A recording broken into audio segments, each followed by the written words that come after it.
The second patch from Respawn for Titanfall was huge. Let's finish up the bullet points in patch number 2.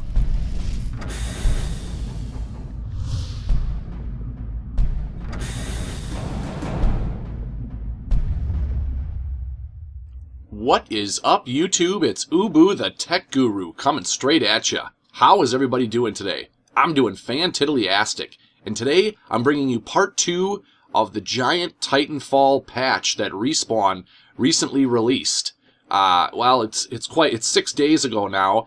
There's a link on the screen now, a linkable image on the screen showing part 1 of the updates. It's just the patch notes over some gameplay if you want to check that out. But in part 2 here, I wanted to talk about obviously everything that I couldn't cover in part 1, trying to keep the videos around the 10-minute mark. You know, I know you guys get bored after a while, so I thought I would split up the update, the patch notes, into 2 separate videos.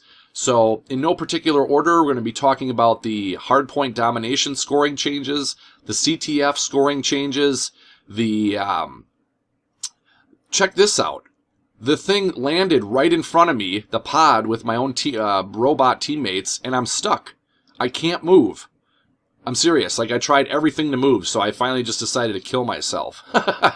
But back on topic here, we're going to be talking about the bug fixes for all platforms. We'll go into the bug fixes for the PC and the Xbox One, and then we'll talk a little bit about what's upcoming for Titanfall.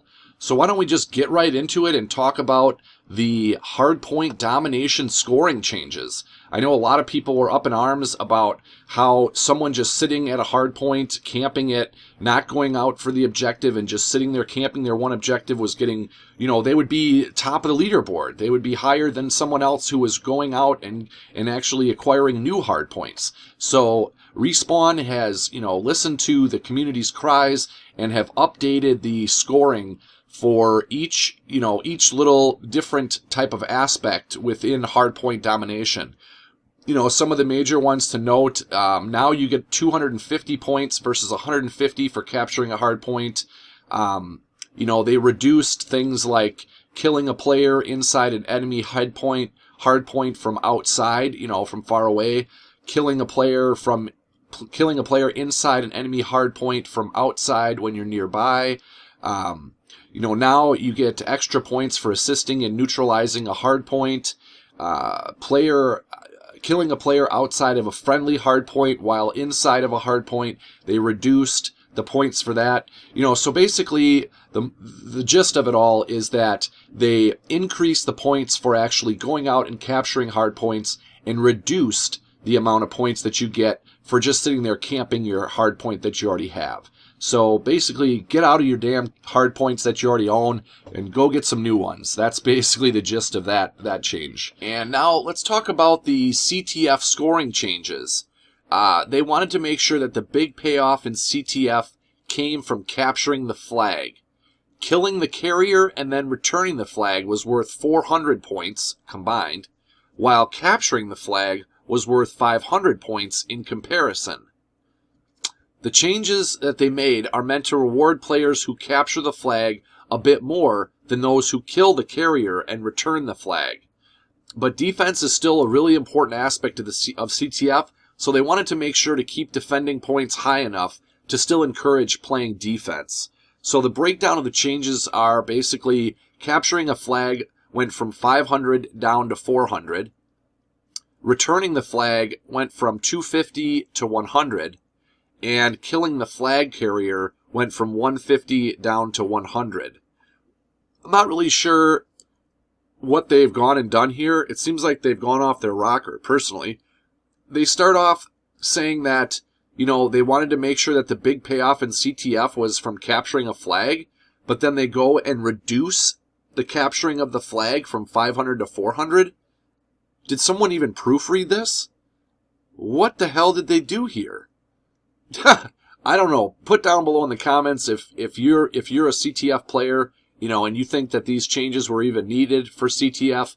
You know, I agree with the hardpoint changes. I'm a hardpoint player. I don't ever play CTF. You know, the only time I'll ever play CTF really is if somebody that I squad up with really wants to play it. But otherwise, I stay away from CTF because it's really, really team-oriented. Really got to have great communication. You know, certain roles have to be played. Otherwise, you're just going to get just completely stomped by people. So, you know, I tend to stay away from CTF.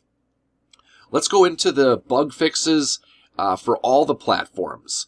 So they fixed an issue where a Titan firing ordnance would not show up on the minimap correctly. They fixed a rare bug with pilot health pools that would make them virtually invincible. They fixed a rare case where Titans could be called in through solid geometry.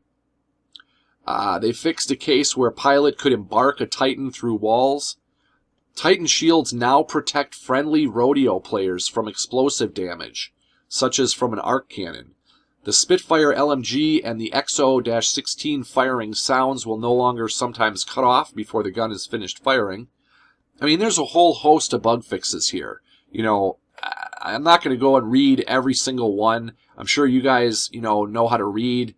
I'll put the link to the website, to Titanfall's website, down below in the description. And, you know, if you're really interested in the exact, each single bug fix, you can go and check it out on their website. I mean, previously in the past, I would, you know, keep letting the bug fixes scroll up the screen and let you guys know each and every single one.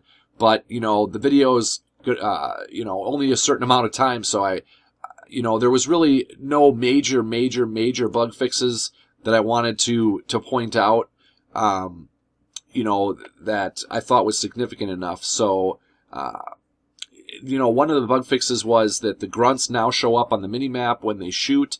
So that's a good thing. You know, they fixed like the satchel charges and particle walls. They were causing pilots to permanently rodeo other pilots. You know, things of that nature. So some of the bug fixes specifically for PC were the dash no joy command line parameter now disables the gamepad input. All anti-aliasing modes should now properly be displayed in the video settings menu. They fixed graphics corruption and some GPU underutilization for SLI and crossfire configurations. Mouse buttons can now be used for voice chat in lobbies.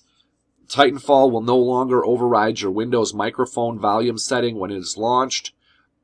They this is ridiculous. They fixed crashes on machines with 32 or more cores. What gamer has a rig that has 32 or more cores?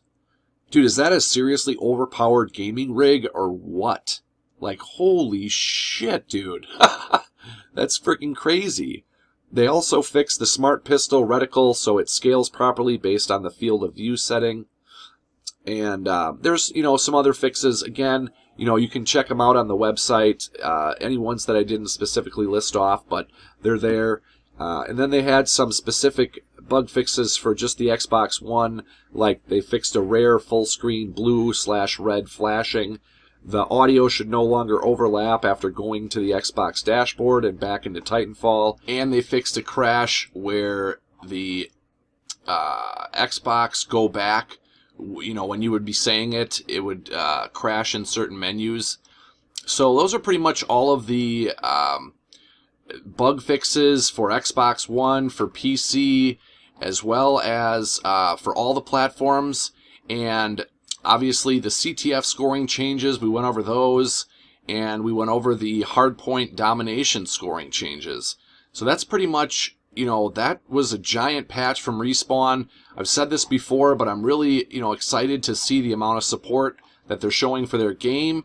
You know, it's kind of a given that, you know, a developer would support their game right away. Let's just kind of, I guess, you know, don't get too excited because we'll never know, you know, we're going to find out soon enough how well they support their game, you know, months and months and months down the road. Some things to look forward to that are upcoming that they've spoken about are more custom loadout slots with custom slots per game mode, ability to rename custom loadout slots.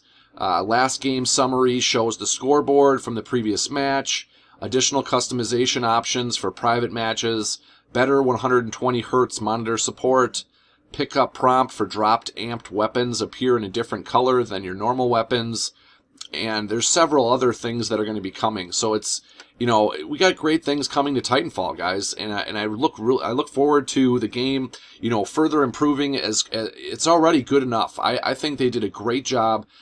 Personally, with the release of the game, even though it is an EA title, you know, everything is going well, in my opinion. You know, sure, the Xbox Live Azure Windows servers have gone down a few times, but they seem to be, you know, get put back online pretty quickly. They're really, you know, communicating with the community on Twitter, letting us know what's going on.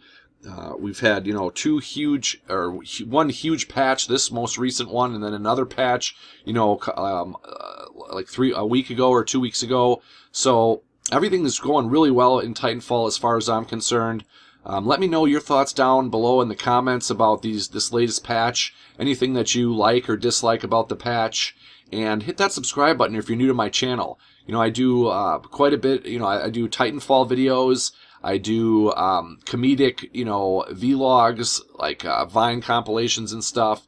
You know, I also live stream on Hitbox, so make sure you go follow me on Hitbox and come to one of my live streams and have a blast in the chat with me and stuff. I love interacting with you guys, you know.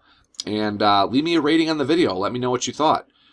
And that's about all I got for today. So until next time, I'll smell you when I smell you. Ubu out.